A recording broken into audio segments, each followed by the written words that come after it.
दोस्तों, कल मार्केट खुलने से पहले हमें क्या क्या करना है ये मैं आपको बताऊंगा। तो सबसे पहले याद रखिए, हमें क्या करना है, क्रूड ऑयल का मूवमेंट देखना है। क्या क्रूड ऑयल कल के दिन यानी जब हमारी निफ्टी ओपन होती है तब क्या होता है, जो क्रूड ऑयल का मार्केट है वो भी ओपन होता है। तो क्रूड ऑयल हमें किस तरीके से बिहेवियर दिखा रहा है ये हमें देखना है। क्या क्रूड ऑयल नीचे की तरफ है, या क्रूड ऑयल बुलिश है, या ऊपर की तरफ जाने की कोशिश कर रहा है, यह हमें ट्रैक करना है। वही अगर समझो क्रूड ऑयल ऊपर की तरफ है, उसमें कुछ हमें उछाल आते हुए दिखाई दे रहा है, तो इसका इम्पैक्ट क्या होगा। हमारी जो इंडियन मार्केट है, जो इक्विटी मार्केट है, वो ऊपर नहीं जा पाएगी। क्योंकि क्या होगा, भारत अपनी ज़रूरत का लगभग 85% क्रूड ऑयल बाहर से मंगवाता है। अगर क्रूड ऑयल महंगा होगा तो पेट्रोल डीजल महंगे होंगे, और इसी आशंका की वजह से जो इन्फ्लेशन का डर है वो बाजार को सताता है। उसकी वजह से निफ्टी, जो अपना बेंचमार्क इंडेक्स है, वो ऊपर नहीं जा पाएगा, उसमें हमें दिक्कत दिखाई दे सकती है। इसके लिए हमें सबसे पहला क्या देखना है, जो क्रूड ऑयल है वो देखना है। वही ट्रम्प साहब, याद रखिए दोस्तों, ट्रम्प साहब जो अमेरिका के राष्ट्रपति हैं, उन्होंने इस वीकेंड में कौन कौन से बयान दिए हैं ये हमें देखना है। उन्होंने क्या मार्केट के लिए पॉजिटिव बयान दिया है, क्या उन्होंने मार्केट के ऊपर बियरिश का बयान दिया है, ये हमें देखना है। वही जब हमारी मार्केट चालू रहती है तब क्या रहता है, जो अमेरिकन मार्केट है फ्यूचर्स वो चालू रहते हैं। तो हमें क्या करना है, डाउ फ्यूचर बुलिश है या फिर बियरिश है ये हमें देखना है।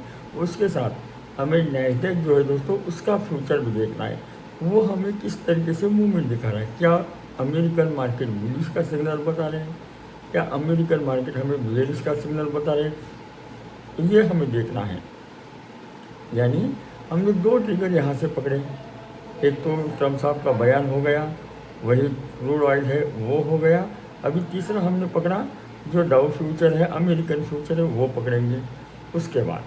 उसके बाद हमें क्या करना है, गिफ्ट निफ्टी, याद रखिए गिफ्ट निफ्टी जो हमारा इंडेक्स है दोस्तों, वो हमें देखना है। जो गिफ्ट निफ्टी है वो हमें सही तरीके से मार्केट कहाँ पे ओपन होगी, इसका हमें सही सही जजमेंट दिलाने में कैपेबल हो जाएगा।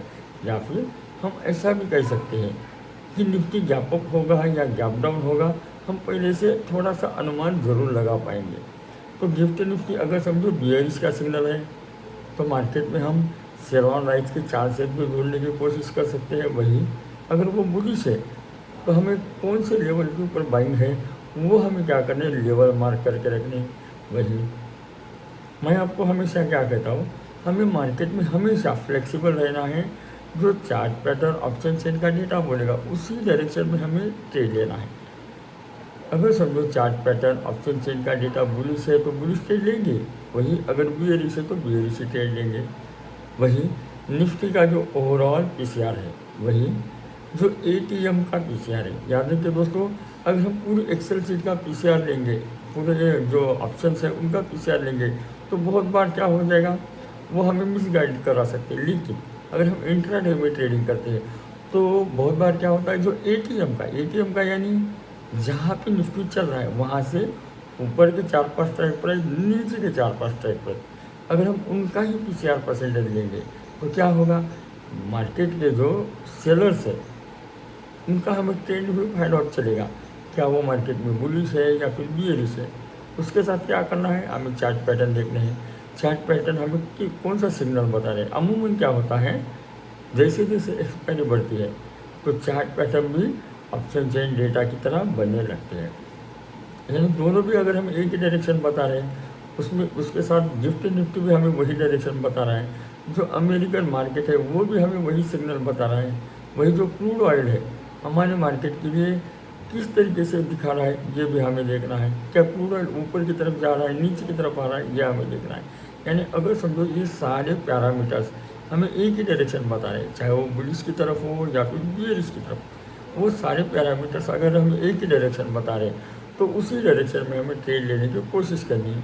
क्यों?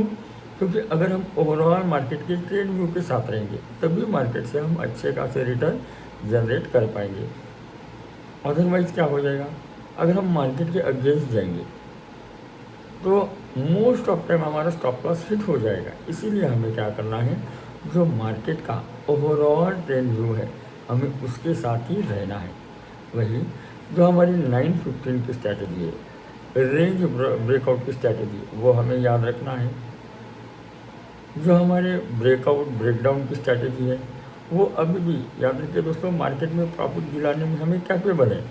सिर्फ और सिर्फ हमें क्या करना है, वो पर्टिकुलर लेवल को क्या वो मार्केट सपोर्ट बनाती है या फिर रेजिस्टेंस बनाती है, ये हमें अज्यूम करना है। और हम ये कैसे फाइंड आउट करेंगे, ऑप्शन चेन की डेटा से। याद रखिए दोस्तों, ऑप्शन बायर्स क्या करते हैं, 5,000 10,000 रुपये देके लॉट खरीदते हैं, लेकिन जो सेलर्स है उनको एक लॉट बेचने के लिए कम से कम 1 लाख रुपया देना पड़ता है। यानी हम ऐसा समझ सकते हैं कि जो सेलर्स है वो हमसे ज़्यादा होशियार है। हम उनकी सोच को पकड़ते हुए मार्केट में ट्रेड लेंगे, तब हम मोस्ट ऑफ टाइम विन होने के चांसेस ज़्यादा हो जाएंगे।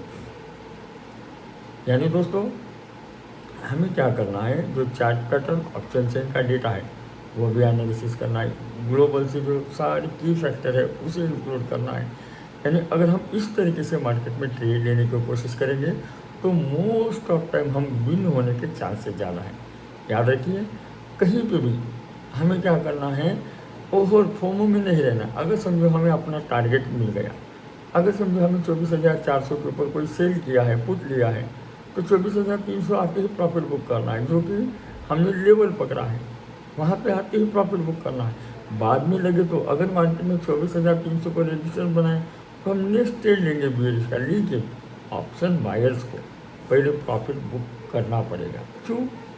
क्योंकि अगर आप ऐसा नहीं करेंगे तो क्या हो जाएगा, थीटा डी चले जाएगा। वही अगर समझो मार्केट ऊपर के सेंटिमेंट दिखाती है और हम बुलिश ट्रेड लेने की कोशिश कर रहे हैं, तो हमें क्या करना है, 24,400 के नज़दीक ट्रेड लेने की कोशिश करनी है। क्योंकि क्या हो जाएगा, वो रेंज ब्रेकआउट हो जाएगी। वहाँ पे सपोर्ट अगर मार्केट लेती है तो मार्केट की नेक्स्ट रेंज खुल जाएगी लगभग 24,500 530 की रेंज। वैसे तो और मैं आपको सिर्फ एक एग्जांपल बता रहा हूँ, ग्लोबल से तो हमें बेयरिश का सिग्नल मिला है। यानी दोस्तों, हमें क्या करना है, ये जो सारे की फैक्टर है, डाउ को देखना है, नैस्डैक को देखना है, क्रूड ऑयल को देखना है, ट्रम्प साहब के बयान को देखना है, साथ में क्या करना है, हमें जो चार्ट पैटर्न है, ऑप्शन चेन का डेटा है, इन सब का अगर हम कॉम्बिनेशन करेंगे और मार्केट में ट्रेड लेंगे ये सारे पैरामीटर ध्यान में रखते हुए, तो हम मार्केट में विन होने के चांसेस ज़्यादा हो जाएंगे। इसीलिए दोस्तों, जो ट्रेडिंग है ये प्रोबेबिलिटी का खेल है। हम कितने % चांसेस है कि मार्केट में विन करने। इसीलिए दोस्तों, हमें क्या करना है, प्रॉपर 360 एनालिसिस करना है, उसके बाद ही मार्केट में ट्रेड लेना है। वैसे तो मैं हर वक्त क्या कहता हूँ, हम रिटेल भाई हैं, हमें क्या करना है, अपने सबसे पहले कैपिटल सेव रखना है। अगर हम कैपिटल सेव करेंगे तभी मार्केट से रिटर्न कमा पाएंगे। अगर हम अपना कैपिटल गंवा लेंगे तो प्रॉफिट कैसे लेंगे। इसीलिए हमें क्या करना है, ये सारे पैरामीटर चेक करने हैं और अगर हमें वो एक ही डायरेक्शन बतानी, चाहे वो बुलिश का हो या फिर बेयरिश, तो हमें उसी डायरेक्शन में जाना है। तो दोस्तों, मार्केट स्टार्ट होने से पहले हमें क्या क्या करना है, ये मैंने थोड़ा सा आपको बताया है। अगर आपको ये वीडियो सही लगे, जेन्युइन लगे, तो प्लीज़ चैनल को लाइक करना, सब्सक्राइब करना, अपने दोस्तों को भी ज़रूर शेयर करना। वही डिटेल एनालिसिस की वीडियो मैंने दी है। जो लेवल्स है दोस्तों, लेवल्स के ऊपर हमें फाइंड आउट करना है बाइंग या फिर सेलिंग। लेवल के साथ अगर हम बाइंग सेलिंग करेंगे तभी हम मार्केट से अच्छा खासा रिटर्न जनरेट कर पाएंगे।